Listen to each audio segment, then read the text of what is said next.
아니더라도 다 볼 수가 있고요. 그렇기 때문에 이런 저에 대한 안 좋은 글이 올라오면은 너무 화가 나요, 진짜 솔직히. 속이 막 터지거든요. 정말 죽고 싶어요. 어른들에게 자신의 상황을 이야기해봤지만 사건을 접수했다고 이렇게 알려드렸거든요. 근데 사건이 경미하다. 경찰 사건으로 보면 아무런 도움도 받을 수 없었다. 며칠 후 피해 여고생의 아버지를 다시 만났다. 네, 반갑습니다. 안녕하세요. 네. 그는 더 이상 딸과 같은 피해자가 발생하지 않길 바라며 대책 마련을 위해 애쓰고 있었다. 누군가가 이 문제를 해결하고 싶다 이렇게 나섰을 때 국회의원이 도움이 될 수 있는 데까지 도움이 돼야죠. 이게 뭐 잘못된 게 아니고 또 우리 사회의 어두운 면의 하나를 또 해결해 나가는 과정이니까 당연히 해야 할 일이라고 생각하는 거죠. 더 이상 자신의 딸과 같은 피해를 막기 위해 노력하겠다는 아버지. 아이의 죽음으로 인해서 그 언어폭력의 무서움이 어마어마하다는 걸 꼭 알리고 싶었고요. 그래서 거기에 대한 대책이 조금 더 구체적으로 나온다면 우리 아이가 하늘에서 행복하지 않을까. 한 가지는 하고 간 거잖아요. 어린 나이에 펴보지도 못하고 갔는데 내가 그래도 세상에 한 가지는 했다 하고 갈 수 있게 해주고 싶어요. 부모로서.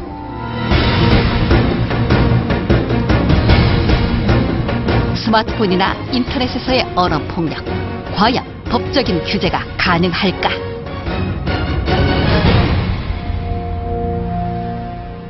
정말 안타깝습니다. 우리 청소년기가 굉장히 예민하고 감수성이 정 민감할 때인데 말 한마디로 정말 말이죠. 근데 이 SNS 이용한 왕따가 굉장히 심각하다고는 얘기를 들었는데 이 정도인지 몰랐어요. 뭐 유형별 수법도 있고요. 그러니까요. 이거 어떻게 규제할 방법이 없는 걸까요? 네, 올해 초에 학교폭력 대책 및 예방에 관한 법률이 개정되어서 휴대전화나 인터넷을 이용해서 특정 학생을 지속적, 반복적으로 공격을 해서 정신적 고통을 느끼게 하는 행위를 일체 금지하고 있습니다. 그래서 말로만 공격을 했다 해서 처벌이 안 된다라고 생각하시면 안 됩니다. 어떻게 금지되느냐가 문제죠. 그렇죠. 경고하고 많은 건지 잘못된 거는 있는데 처벌이 어떻게 되느냐가 그렇죠. 그렇죠, 그렇죠. 예. 근데 뭐 저 피해 학생의 아버님께서 만들고자 하는 법률안이 학교폭력 예방 및 대책에 관한 법률과는 좀 다른가요? 네네. 아무래도 학교폭력 예방 및 대책에 관한 법률에서는 학교폭력의 예방 또는 피해 학생의 조치, 가해 학생 조치에 대한 학교 내에서의 규정만 규정하고 있어요. 그러니까 그 제한이나 규정 단속이 미미하고 제한적일 수밖에 없습니다. 이게 사이버상으로 광범위하게 이루어지고 있기 때문에 이런 피해를 예방하자라는 법안 지시인 것이죠.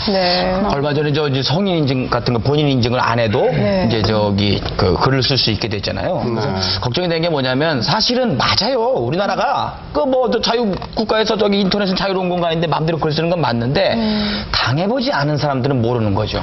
이게 얼마나 사람 그 심장을 찔러대는지 그걸 당해보지 않은 사람들은 모르는데 그 학생들이 중요한 건 그 죄책감을 잘 못 느끼고 있다는 거예요. 이게 얼마나 무서운 거냐면 예전에 박미선 선배가 저거를 처음 가입을 해가지고 그 단체 문자로 이제 그 더위 잘 견디시라고 단체 문자를 보낸다는 게 SNS. 한 500명한테 단체 채팅방을 보낸 거예요. 아이고. 채팅이 돼버린 거예요. 그래서 이제 들어와서 인사들을 막 하니까 정작 본인은 나가버리더라고요. 나중에 물어보니까 겁나더래요. 너무 많이. 좋은 말로 인사하는 것도 겁이 나더래요. 그런데 어른도 인사하는 게 너무 많아지면 겁이 나는데 애들이 수백 명이 찾아와서 욕을 해대니 그게 얼마나 겁이 날까. 그럼요. 그 입장을 바꿔놓으서 생각하면 이거 진짜 조심해야 되는 거예요. 손가락 요거 되게 조심해야 되는 거예요. 아픔을 겪고 있는 친구들에게 정말 대처하는 방법을 좀 알려주는 것도 필요할 것 같아요. 어떻게 대처하면 좋을까요? 이 당하는 학생들은 심리 상태가 그런 겁니다. 자기가 당한다는 걸 누구한테 알렸을 때 거꾸로 보복을 당하지 않을까라는 두려움에 사로잡히게 되고요. 또 어떤 친구들은 선생님 또는 부모님이 이것 때문에 걱정할까봐 그것 때문에 이제 숨기고 있는 그런 경우가 많이 있는데 말씀하신 대로 이런 것들은 주위에다 알리는 게 꼭 필요합니다. 용기를 내어서 엄마한테 또는 아빠한테 이런 문제가 있었다는 걸 좀 알렸으면 좋겠고요. 그게 이제 또 그런 것도 힘들다 그러면 그 전문적으로 도와주는 기관이 있는데요. 그게 신고센터가 있습니다. 학교폭력 전담 신고센터가 전화번호가 117이라고 합니다. 117. 그래서 117로 전화를 하시면 이런 부분에 있어서 이제